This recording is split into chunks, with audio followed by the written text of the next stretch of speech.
यह लड़की बहुत बुद्धिमान है। डाकुओं ने बस लूटने का मौका पाया, उसने चुपके से अपना मोबाइल छिपा लिया, इसलिए बस का कब्जा नहीं हो पाया। लड़की ने चतुराई से एक अतिरिक्त फोन सौंप दिया। बस चालक डाकुओं की अनदेखी का फायदा उठाकर चुपके भागना चाहता था, पर डाकुओं ने उसे पकड़ लिया, इसलिए उसने तत्काल एक हथियार से गोली चलाई। यो यो विशेष प्रदर्शनी थिएटर, यो यो टेलीविजन सीरीज एक्सक्लूसिव। तुम ही हो जो मरना चाहते हो, लुजियान। तुम्हें शांत रहना चाहिए, तुम जरूर कोई तरीका सोच लोगे। यात्रियों की सुरक्षा के लिए पुलिस कप्तान ने खुद डाकू नेता से बातचीत की। डाकू नेता ने मांग की कि बस का ईंधन पूरी तरह भरने के बाद वह 3 यात्री छोड़ देगा।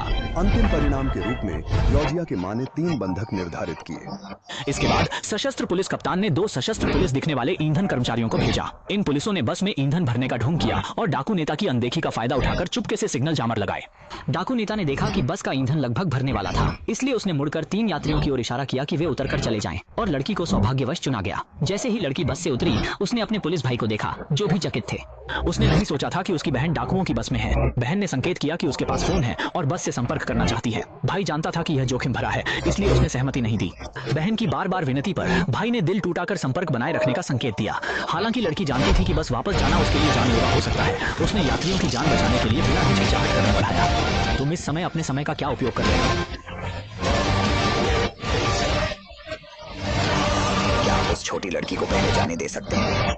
मुझे डर है। ठीक है, मैं तुम्हें एक और वजह देता हूँ।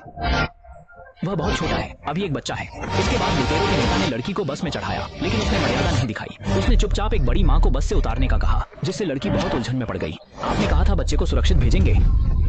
बहुत अधिक डरने से मौत हो सकती है, कृपया नीचे बैठ जाओ। सच्चाई के सामने लड़की को लुटेरों के मुखिया के आदेशों का पालन करना पड़ा। फिर लड़की कैसे वापस गई?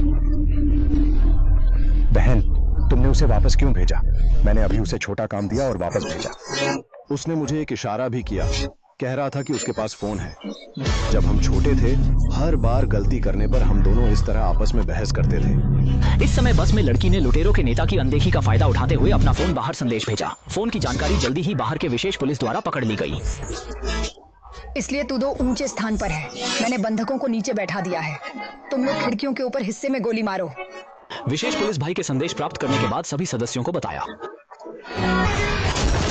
लड़की सावधानी पूर्वक सभी को लेटने की याद दिलाती है। यात्री भी शांति से सिर झुकाकर लेटते हैं। विशेष पुलिस बाहर से हर समय बस पर नजर रखे रहते हैं।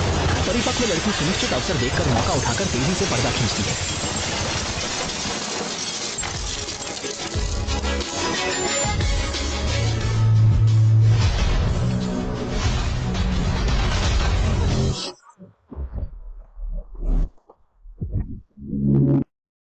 अरे